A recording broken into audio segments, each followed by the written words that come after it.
Voilà.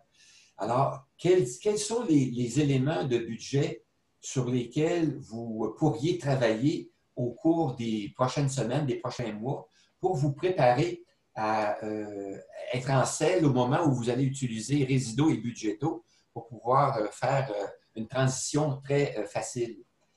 Est-ce qu'il y a des questions que vous vous posez par rapport à ça, ou vous savez comment procéder pour vous préparer à bien entrer les données dans Budgeto? Je suis dans l'inconnu total.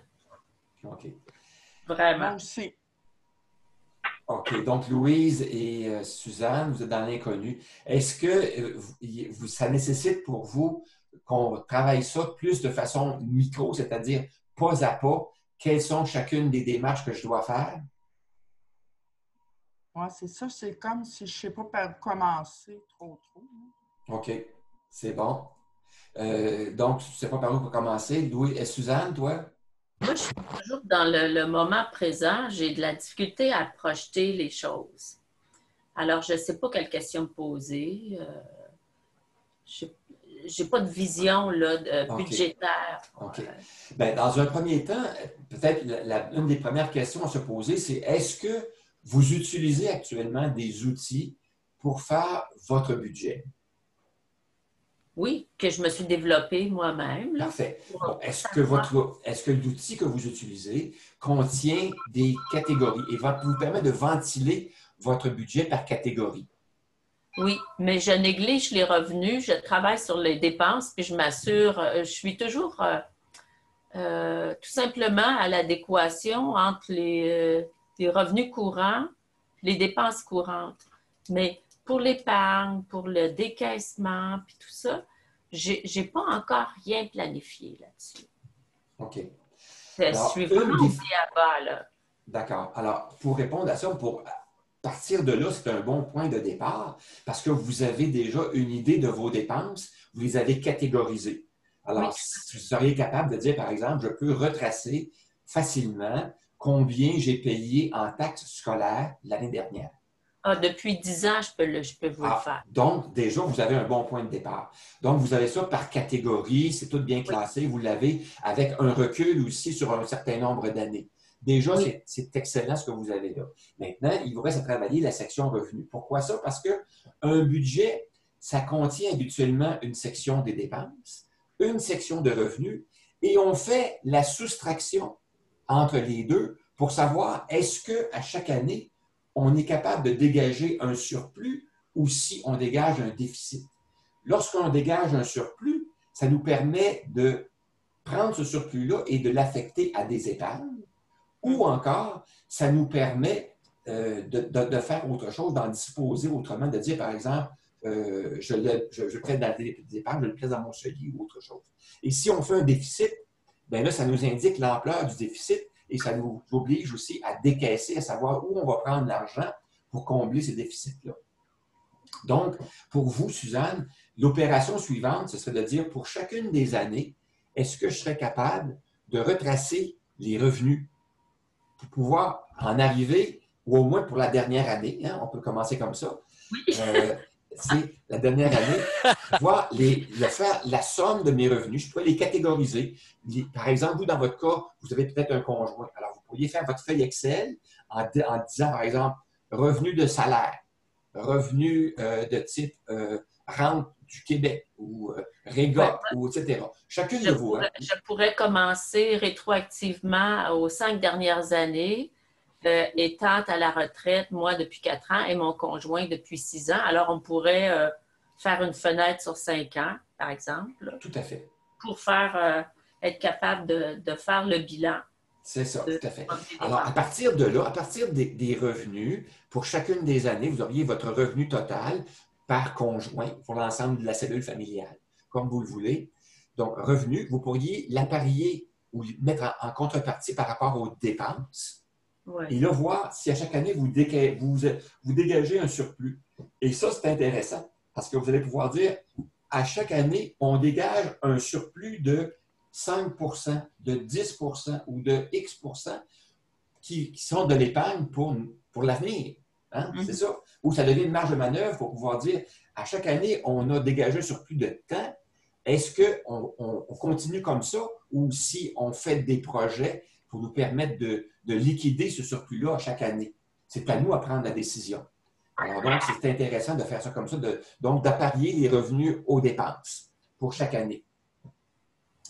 Ça, c'est la première étape. Deuxième étape, vous pourriez faire la même chose avec vos dettes et vos actifs. Alors, je ne sais pas si à chaque année, vous pourriez retracer le montant total de vos dettes, si vous en avez, exemple, dette hypothécaire, dette d'auto, etc. Alors, des prêts que vous avez engagés. Alors, à chaque année, le solde. Alors, au 31 décembre de telle année, j'avais un solde hypothécaire de temps, un solde de paiement de voiture de temps. Alors, ça vous permet de voir l'ensemble de vos dettes à chaque 31 décembre de chaque année. Et la même chose pour vos placements.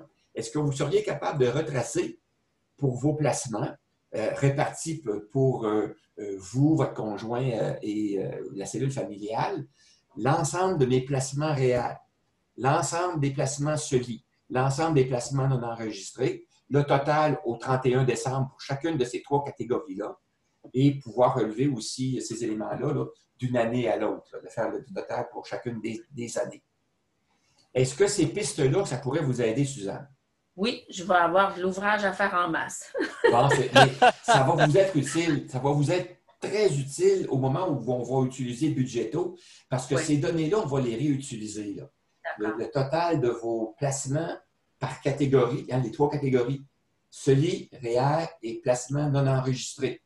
Oui. Vous pouvez les ventiler aussi pour vous, votre conjoint et la cellule familiale totale. C'est ça. Moi, je vous conseille ça. Oui. Maintenant, Louise, est-ce que ce qu'on vient de dénoncer là, avec Suzanne, est-ce que ça vous donne des pistes? Oui, moi, j'ai toutes les données. Il s'agirait de les rapatrier, mais tu sais, je fais comme tout pas mal à la mitaine avec quelques petits fichiers Excel. Mais là, je pense moi aussi, j'aurais de l'ouvrage à faire à tout rapatrier mes données. Mais là, il faudrait que je les rentre dans Budgeto. Ce qui serait intéressant pour vous, ce serait de faire la comptabilisation de ça dans un fichier Excel, de regrouper l'ensemble de vos dépenses, de vous monter une structure de budget. Si vous voulez utiliser la structure de budget que je viens de proposer, que je viens de vous montrer dans Budgeto, vous pouvez l'utiliser et ça va être facilitant pour vous parce que c'est une structure de budget que moi j'utilise depuis des années qui est déjà fonctionnelle et qui va très bien.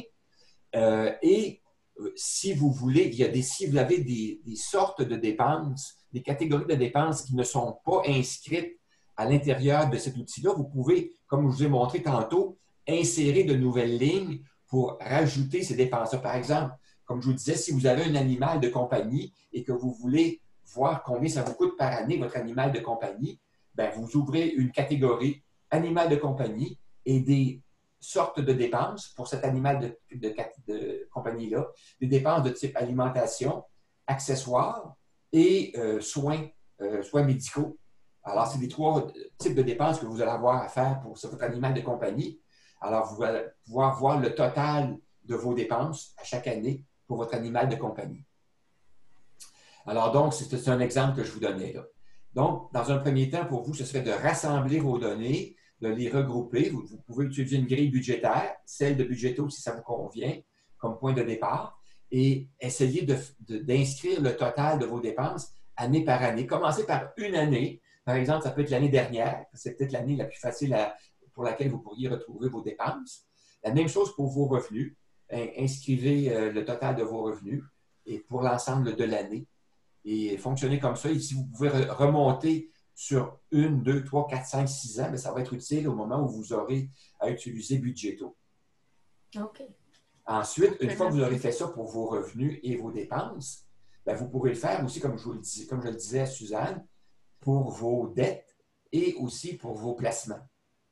Placements, et aussi, j'ai oublié de mentionner les placements, il y a aussi les actifs. Si vous avez des actifs immobiliers comme une maison, un chalet, ce sont des actifs qui doivent aussi entrer dans le bilan. Alors, je vous suggère de les comptabiliser aussi. La valeur, par exemple, de votre maison, selon le compte d'évaluation municipale, au 31 décembre de chacune de ces années-là. Ça va vous permettre de voir ça. OK, ça va dans la partie des actifs et des dettes. En fait, c'est que le budget contient habituellement trois grandes, trois grandes familles. Là. On a la famille des revenus, la famille des dépenses et on a la famille de l'impôt. Hein, les dépenses, l'impôt, c'est une dépense, mais souvent, on la traite de façon séparée. Alors, moi, je la traite de façon séparée personnellement. Là. Puis, à partir de ces éléments-là, on est capable de dégager l'écart entre les revenus et les dépenses. Alors, ça, ce sont des éléments qu'il faut mettre à l'intérieur de la même feuille, de la même feuille de travail Excel. Alors, dans le cas de ce que je vous ai montré, les revenus sont situés en haut et les dépenses sont toutes déclinées par la suite en bas. À la toute fin, on a l'impôt, qui est la dernière dépense. Ça, c'est une feuille. Dans une autre feuille, vous pourriez inscrire ce qu'on appelle le bilan. Le bilan contient, d'une part, les actifs immobiliers et les actifs de type placement, le monétaire, et il contient aussi les dettes. Alors, ce sont des éléments-là. Et on fait, à chaque année, à chaque 31 décembre de chaque année, on fait le total. Total de mes actifs immobiliers, total de mes actifs de type placement, le total de mes dettes, et on a l'écart entre les deux. L'écart entre les deux, ça se trouve être la valeur nette que vous avez. Alors, au début de notre vie, souvent, on a un bilan qui est négatif parce qu'on s'est acheté une maison qui vaut beaucoup plus cher que ce qu'on a comme actif. Alors, on a une dette, la dette hypothécaire vient manger nos actifs. Et au fur et à mesure qu'on vieillit, bien, la portion payée de notre hypothèque est plus grande, puis la valeur de notre maison augmente. Alors, on devient avec un bilan positif à ce moment-là. Comme moi, quand j'ai commencé ma vie d'adulte, j'avais un bilan négatif parce que j'avais un prêt de dette d'études. Mon prêt de dette d'études faisait en sorte que j'avais un bilan négatif parce que je n'avais pas de biens. Les seuls biens que j'avais, c'était les livres que j'avais achetés au cours de mes études. Puis mon bicycle, mon vélo. C'est tout ce que j'avais. Alors donc, vous voyez, c'est ça. Le bilan évolue à chaque année. Alors donc, si vous pouvez faire une feuille pour le budget, une feuille pour le bilan et avoir ça pour chacune des années, des dernières années, bien, ça va vous permettre de vous avancer au moment où vous aurez à utiliser Budgeto. D'accord. Est-ce que ça répond à vos questions? Oui, c'est un ouvrage en perspective. OK. Puis, à la prochaine rencontre, bien, si vous éprouvez des difficultés ou vous rencontrez un os, bien, on pourra s'en parler puis on pourra régler ça. D'accord. C'est bon? Est-ce qu'il y a d'autres questions par rapport à ça? Sinon, on mettrait fin à la rencontre